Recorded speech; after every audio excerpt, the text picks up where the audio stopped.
Happening right now, security concerns are growing after another incident at a Buffalo school. Plus, you paid for it, but when will they be put in use? We asked the NFTA about the Metro Rail turnstiles that haven't been turned on yet.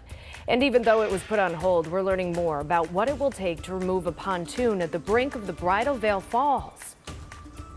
From the station on your side, Channel 2 News Midday starts now. Hi, everybody. Thank you so much for joining us for Midday, streaming live on WGRZ.com. It's Tuesday, March 22nd. I'm Kelly Dudzik. We're streaming today because of NBC's special report from day 2 of the Senate confirmation hearing of Supreme Court nominee Judge Ketanji Brown Jackson. We start, though, with a developing story at a Buffalo school. Police are investigating several fights that happened during school dismissal at the Buffalo Academy for Visual and Performing Arts yesterday afternoon. 2 teachers got hurt in those fights, and one of them went to ECMC. So far, police haven't arrested anyone. Now, before we learned about the fights there, Buffalo Public Schools Interim Superintendent Dr. Tanja Williams sent out a district-wide update on school safety. In that letter to parents, Dr. Williams called the recent fighting, bullying, and other incidents disturbing and deeply concerning. She also outlined her plans to tackle the issue. Dr. Williams wrote that all threats and violent acts are taken seriously and investigated with, quote, wraparound support. Now, that includes conflict resolution, parent meetings, and a social emotional approach. Dr. Williams ended the letter by asking parents to talk with their children about their feelings, monitor their social media accounts, and watch for signs of trouble. School board member Larry Scott tells 2 on Your Side he thinks the interim superintendent's open communication style and accessibility will help revive relationships with parents, teachers, and staff. She's out there. She's on the weekends, Saturdays and Sundays. She's in churches. I ran into her this past Saturday at the Buffalo Parent Teacher Organization meeting. She was at the St. Patrick's Day parade. So I think she is understanding that the district needs to reconnect with the community, with the public, in order for us to be better informed when we're making decisions, in particular about safety. Dr. Williams has also scheduled meetings with Buffalo Mayor Byron Brown and has plans to work with nonviolence groups like Buffalo Peacemakers. Next up, Dr. Williams will kick off a new series called Conversation and Coffee. The in-person listening tour will stop at 8 places throughout the district to gather input from parents and the community. An Erie County Sheriff's deputy is recovering this morning after being hurt while responding to a call in Clarence. According to the sheriff's office, the deputy was helping crisis services with a call of a person experiencing a mental health emergency. Several deputies tried de-escalating the situation, but the sheriff's office says the person began resisting. One deputy hurt their head, shoulder, and arm. That deputy is expected to be okay and return to work. People who live in Buffalo will have the chance to ask questions to the city's new police commissioner. The Buffalo Common Council is hosting a town hall meeting with Commissioner Joseph Gramaglia on Thursday. It's at 5:30 at the Frederick Law Olmsted at Kensington School on Suffolk Street.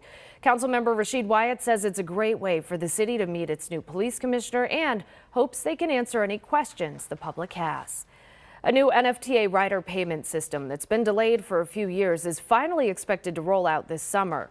It's part of a $22 million upgrade project that our partners at Investigative Post reported about in 2019, originally saying it would be in place in 2020.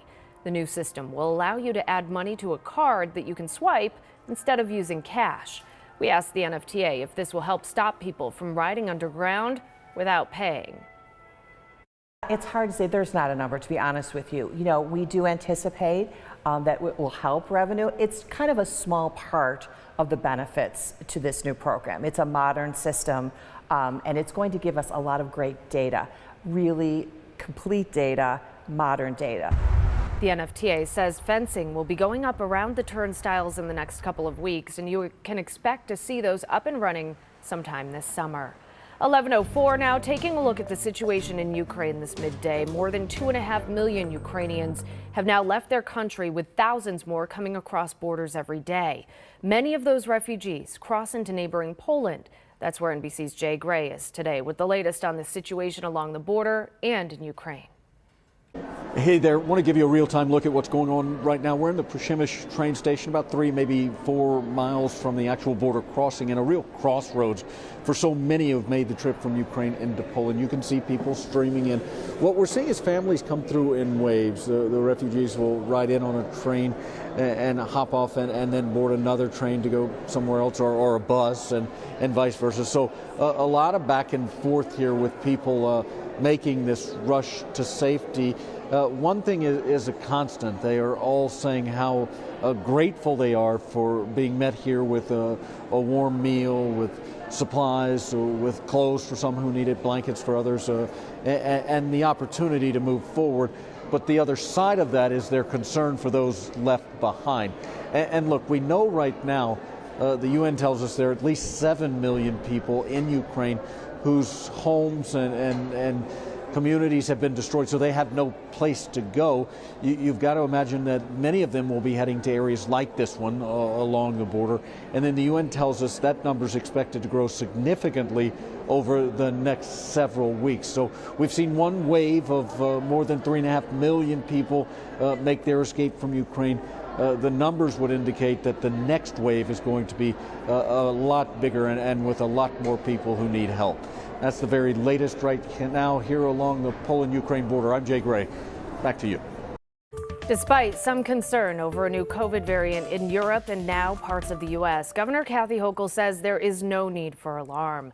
The BA.2 subvariant, also described as an offshoot of Omicron, is said to spread as fast, but also presents with mostly mild symptoms.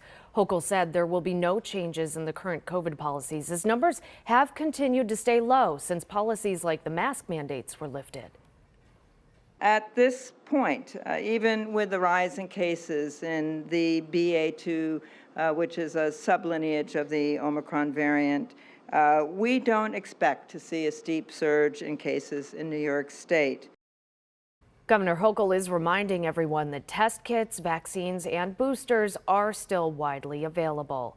New information this morning, New York Attorney General Letitia James is calling for stronger protections for nursing home workers who've now been on the front lines of the pandemic for more than 2 years.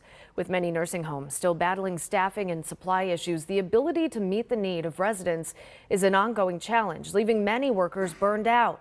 This week, James and members of the 1199 union called on New York politicians to reprioritize nursing homes, not only in the budget, but also in health care. Most of the individuals who I spoke to have worked at nursing homes for 15 to 20 years to 22 years.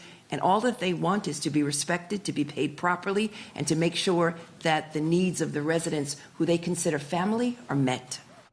James says her audit from last year shed light on the problem in nursing homes and was verified by the Comptroller's report last week. We told you yesterday on Midday the plan to remove a portion of the ice boom from the Niagara River just above the falls is now on hold. A 30-foot-long piece of the boom weighing 3,500 pounds broke free from Lake Erie during a big windstorm in 2019 and ended up getting lodged in the upper rapids of the river. The 2-day operation was scheduled to start yesterday, but was postponed due to ice. When the removal happens, the Army National Guard will be bringing in a Chinook heavy lift helicopter to carry it away. However, this will create tough conditions for the team on the ground. The rotor wash is pretty big. So right where we're standing now is about 317 feet away from the pontoon, and they say the rotor wash is 300 feet. So those 3 swift water members have to go out in the water, and I'm told it's about the equivalent of 80-mile-an-hour winds underneath there. So they'll have to fight through that to be able to secure that pontoon to the line that the helicopter is going to drop down. They told us there's no danger to the public, but it's time to remove the piece to preserve the natural views of the falls.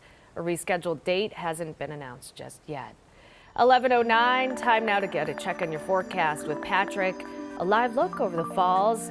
One more nice day, Patrick, till it gets kind of crummy out, or are we okay for a few more days? I know this weekend is going to be true. No, the increasing crumminess is in the forecast starting tomorrow. Okay. Today we're fine. Tomorrow the weather's going to take a bit of a turn.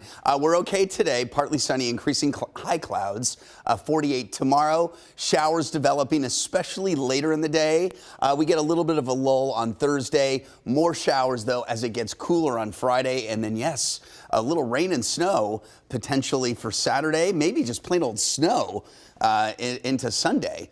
It doesn't look like a huge amount, but yeah, some late season snow on the way. Just when you thought last weekend's snowflakes were it, nope, more is coming. 42 in Buffalo. My producer just booed me. Is that acceptable in this business? I think so. 41 in Niagara When Falls. you have news of snow like that. The current number, yeah. Yeah. Producers get away with everything. Upper 40s with increasing clouds today, and we'll see cloudy skies tonight, but it should stay dry as the rain is still a little ways away, but it'll get here nonetheless. There are some of the high clouds coming our way. This big lumbering system is going to slowly trek our way. It's a slow mover, and its impacts over us will last a while, okay? They're going to take us into Wednesday and then into the weekend. So showers tomorrow. We do close in on 60 on Thursday, and then a wintry weekend to some degree is on the way, Saturday and Sunday. Here it comes. Arriving tomorrow, probably, the second half of the day with some showers. The rainiest period will probably be tomorrow evening, tomorrow night. A little bit of a break on Thursday. And then on the backside of the system, showers into Friday. And the colder air comes in that we could see some snow showers beginning to mix in through the weekend. So for today, again, increasing high clouds. It stays dry today and tonight. Showers looming, it looks like for tomorrow. Future look kind of keeps backing off on the timing of this, but I think they'll be here tomorrow. And then you can see tomorrow night, the rain comes, lets up a bit on Thursday, and then there will be more showers, as I mentioned, come Friday, and that's when the cooler air begins to arrive as well. So for today, sun and clouds, 48 degrees, and that cloud is a high cloud that begins to move in. A northeast breeze tonight. Gets breezy. Cool and cloudy, down to 33. And the long-range forecast, dry Thursday, showers again Friday, and then there's that wintry mix over the weekend, and then cold enough for plain old snow showers Saturday night and Sunday, and then it stays cold into early next week. Fantastic. I knew there was a reason why we didn't put the shovel away yet. It's still on the front porch. I mentioned that the people were like, is it too easy? Snow boots. I'm like, keep them handy. Because we saw this kind of appearing the other day, like, ooh, something wicked is this brewing. way comes, right? Maybe some cold air, and it'll be here this weekend. All right, Patrick, thank you. Before we go this midday, some big news about a returning summer festival. The Annunciation Greek Orthodox Church announced that their annual Greek Fest is going to be returning this year. It's set for June 4th and 5th. It is the unofficial start of festival season here in Western New York. We have information up right now about it at WGRZ.com.